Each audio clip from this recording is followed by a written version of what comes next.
Good morning friends, welcome to Wisdom of Mechanical Engineering channel. இன்னைக்கு நம்ம கிளாஸ்ல பார்க்க போறது Carnot refrigerator and heat pump. சரிங்களா? ஃபர்ஸ்ட் நம்ம வந்து Carnot refrigerator பத்தி நம்ம பார்ப்போம். நம்ம ஆல்ரெடி வந்து பாத்தீங்கன்னா Carnot சைக்கிள் பார்த்திருக்கோம், Carnot இன்ஜின் பார்த்திருக்கோம். சரிதானே? அதுல வந்து பாத்தீங்க அப்படின்னா ஒரு ஹை டெம்பரேச்சர் சோர்ஸ்ல இருந்து ஹீட் எடுப்பாங்க, இன்ஜினுக்கு சப்ளை பண்ணுவாங்க. சரிங்களா?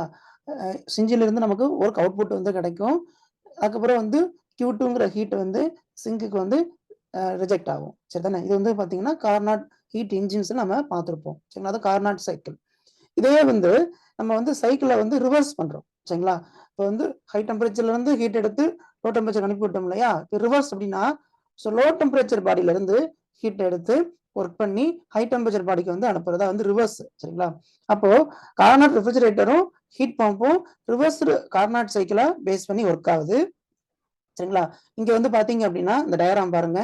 இங்க வந்து cold refrigerator space, cold refrigerator space, அதாவது நம்ம எந்த ஸ்பேஸ்ல வந்து டெம்பரேச்சர் கம்மியா மெயின்டைன் பண்ணணுமோ அந்த ஸ்பேஸ்ல இருந்து என்ன பண்றாங்க அப்படின்னா ஹீட்டை எடுக்கிறாங்க. சரிங்களா? இப்போ ஹீட்டை எடுத்து அந்த ரெஃப்ரிஜரேட்டருக்கு வந்து கொடுக்குறாங்க. நம்ம வந்து என்ன பண்ணுவாங்க அப்படின்னா ஒர்க் இன்புட் வந்து கொடுப்பாங்க. அந்த இடத்துல கம்ப்ரஸ் ஒர்க்கு கொடுப்பாங்க. சரிங்களா? அதுக்கப்புறம் வந்து ஒர்க் பண்ணதுக்கு அப்புறம் ஹீட்டை வந்து ரிஜெக்ட் பண்ணுவாங்க. சரிங்களா? ஒரு வார்ம் என்வரன்மெண்ட்டுக்கு அனுப்புவாங்க. இங்க வந்து பாத்தீங்க அப்படின்னா ஒரு low temperature body cold refrigerator space இருக்கும் இல்லையா, அந்த டெம்பரேச்சர் வந்து TL அப்படின்னு கொடுத்துருக்காங்க இல்லையா, இது வந்து நம்ம T2ன்னு கூட வச்சுக்கலாம். T2. சரிங்களா? ரைட். இந்த ஸ்பேஸ்ல இருந்து எவ்வளவு ஹீட் எடுக்கிறாங்க பாருங்களேன், QL சொல்றாங்களா, இது வந்து நம்ம Q2 அப்படின்னு கூட சொல்லிக்கலாம். Q2. சரிங்களா? ரைட். இந்த இடத்துல வந்து பாத்தீங்கன்னா ரெஃப்ரிஜரேட்டருக்கு ஹீட் இன்புட் வந்து சரி ஒர்க் இன்புட் வந்து கொடுக்குறாங்க, கம்ப்ரஸருக்கு கொடுக்குறாங்க. சரிங்களா?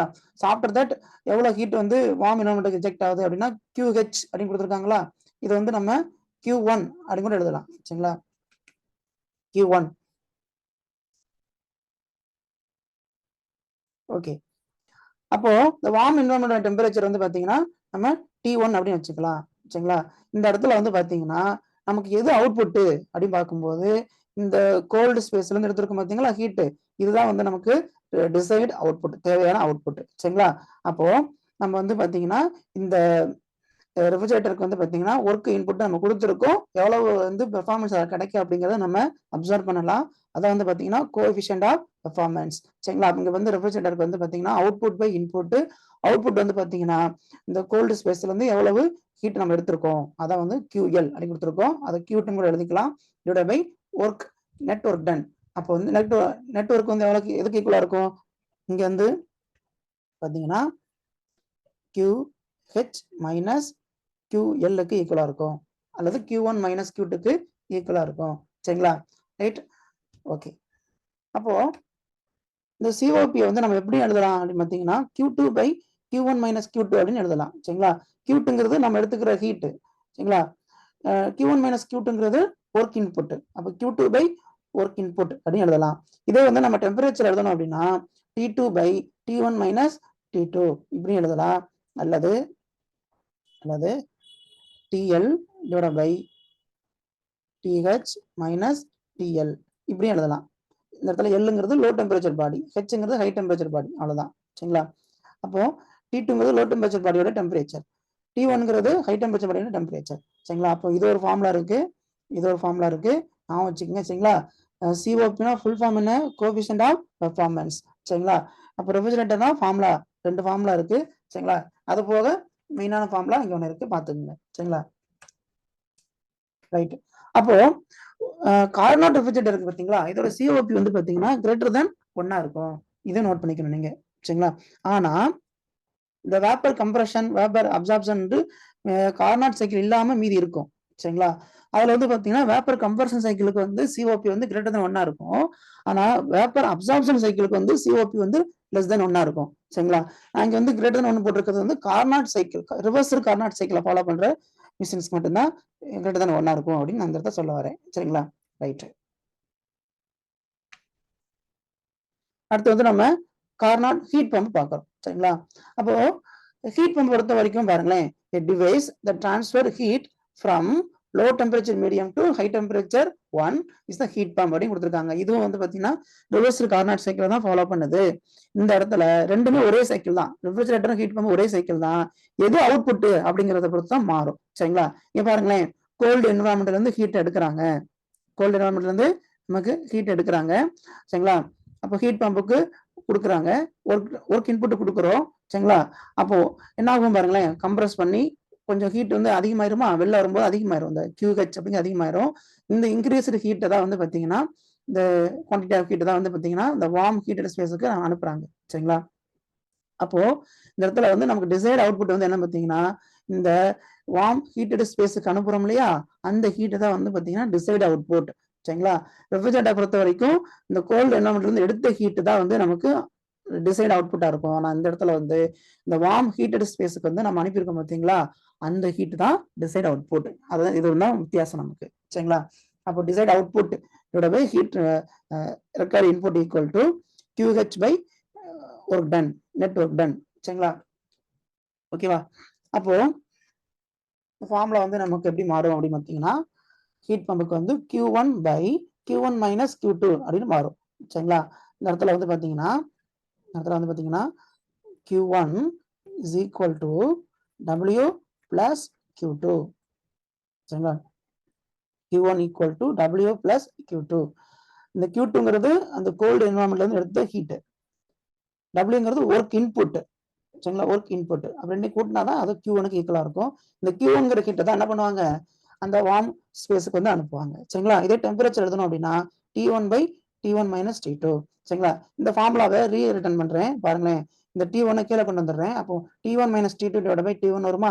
இது பார்க்க எது மாதிரி இருக்கு பாருங்களேன், T1 minus T2 divide by T1 அப்படிங்கிற என்னது, கார்னாட் ஹீட் இன்ஜினோட efficiency formula.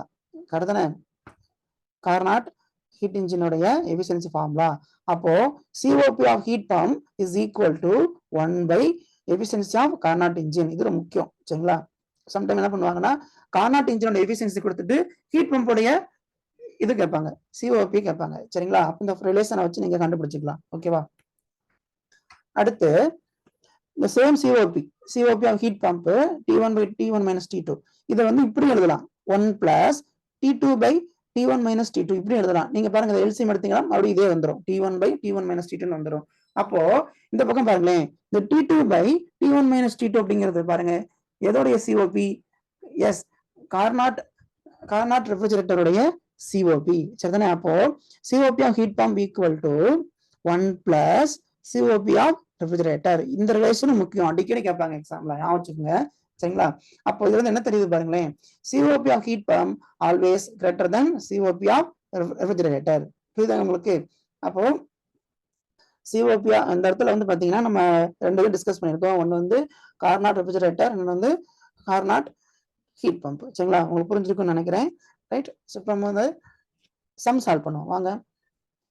A refrigerator works between 4 degrees Celsius and 30 degrees Celsius. It is required to remove 600 calories of heat every second in order to keep the temperature of the refrigerator space constant. The power required is கேட்டிருக்காங்க. Take 1 calorie equal to 4.2 joules அப்படின்னு கொடுத்துருக்காங்க. சரிங்களா? இது வந்து பார்த்தீங்கன்னா refrigerator ரெண்டு temperature work ஆகுது, 4 degree Celsius 30 degree Celsius. இதுல கம்மியான டெம்பரேச்சர் தான் வந்து நம்ம T2 எடுத்துக்கிறோம். 4 டிகிரி செல்சியஸ்னா அதுக்கு உண்டான கெல்வினுக்கு வந்து 277 வரும். அதிகமான டெம்பரேச்சர் வந்து T1, அப்போ 30 அப்படின்னா நமக்கு 303 கெல்வின் வரும். சரிங்களா? இப்ப எவ்வளவு ஹீட் வந்து எடுக்கிறாங்க அந்த ஸ்பேஸ்ல இருந்து அப்படின்னு கொடுத்துருக்காங்க. ஒரு செகண்டுக்கு 600 கலோரிஸ் வந்து எடுக்கிறாங்களா? சரிங்களா? ஒரு கலோரிங்கிறது 4.2 ஜூலுக்கு ஈக்குவலா இருக்கும். அப்போ எவ்வளவு ஜூல் எடுக்கிறாங்க பர் செகண்டுக்கு? 2520 ஜூல் எடுக்கிறாங்க. சரிங்களா? அப்போ COP of refrigerator equal to T2 by T1 minus T2 by T1 minus T2. இதுல வந்து நீங்க ஒர்க் பண்ணீங்க அப்படின்னா COP எவ்வளவு வரும்னா 10.69 வரும். சரிங்களா? இதுக்கப்புறம் இன்னொரு ஃபார்முலா இருக்கு பாத்தீங்களா, Q2 பை W. இது வந்து W equal to Q2 by COP போட்டோம்னா நமக்கு அரௌண்ட் ஒரு 236 சம்திங் வரும். ஆப்ஷன் எங்க இருக்கு பாருங்களேன், 236 சம்திங்ல ஆப்ஷன் ஏல தான் இருக்கு. அப்ப ஏ தான் கரெக்ட். சரிங்களா? ரைட். அடுத்து சம் வாங்க. A heat pump operates between two heat reservoir, one at 800 Kelvin and other at 400 Kelvin. What will be coefficient of performance of the heat pump அப்படின்னு கொடுத்துருக்காங்க. அப்போ COP heat pump equal to T1 by T1 minus T2. இருக்கிற அதிகமானது அதான் T1, இருக்கிற கம்மியானது அதான் T2. அப்போ 800 divided by 800 minus 400 simple some இது 2 வருது. ஆன்சர் 2. சரிங்களா? அடுத்து வாங்க.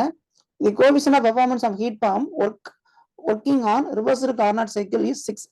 If this machine works as a refrigerator with work input of 10 kilowatt, the refrigerating effect will be அப்படின்னு இருக்காங்க. இப்போ என்னன்னா ஒரு ஹீட் பம்ப் இருக்கு. சரிங்களா? அதோட COP வந்து நமக்கு கொடுத்துருக்காங்க 6. சரிங்களா? இது வந்து ரெஃப்ரிஜரேட்டரா ஒர்க் ஆனிச்சு அப்படின்னா அதோடைய ரெஃப்ரிஜரேட்டிங் எஃபெக்ட் எவ்வளவு இருக்கும் for the given input of 10 kilowatt. அப்போ நமக்கு வந்து ரிலேஷன் தெரியும். என்ன அப்படின்னா COP of heat pump equal to 1 plus COP of refrigerator. அப்போ COP of refrigerator equal to COP of heat pump minus 1. அப்போ 6 மைனஸ் 1. அப்போ ரெஃப்ரிஜரேட்டர் COP வந்து 5 வருது. அது ஜென்ரல் ஃபார்முலா ரெஃப்ரிஜரேட்டிங் எஃபெக்ட். அதான் நமக்கு வந்து டிசைடு அவுட்புட் சொன்ன முடியும். அதான் refrigerating effect divided by work input. அப்போ refrigerating effect equal to work input into COP. Work input கொடுத்துருக்காங்க 10, COP வந்து 5. அப்போ 50 கிலோவாட் வந்து ரெஃப்ரிஜரேட்டிங் எஃபெக்ட். ஸோ இவ்வளோ ஹீட் வந்து என்ன பண்றாங்க எடுக்கிறாங்க. புரியுதுங்களா உங்களுக்கு? அப்போ பார்த்தீங்கன்னா உங்களுக்கு இன்னைக்கு கிளாஸ் புரிஞ்சிருக்குன்னு நினைக்கிறேன். சரிங்களா? இந்த வீடியோ பிடிச்சிருந்துச்சுன்னா லைக் பண்ணிக்கோங்க, ஷேர் பண்ணுங்க, கண்டிப்பா சப்ஸ்கிரைப் பண்ணிக்கோங்க. சரிங்களா? தேங்க்யூ.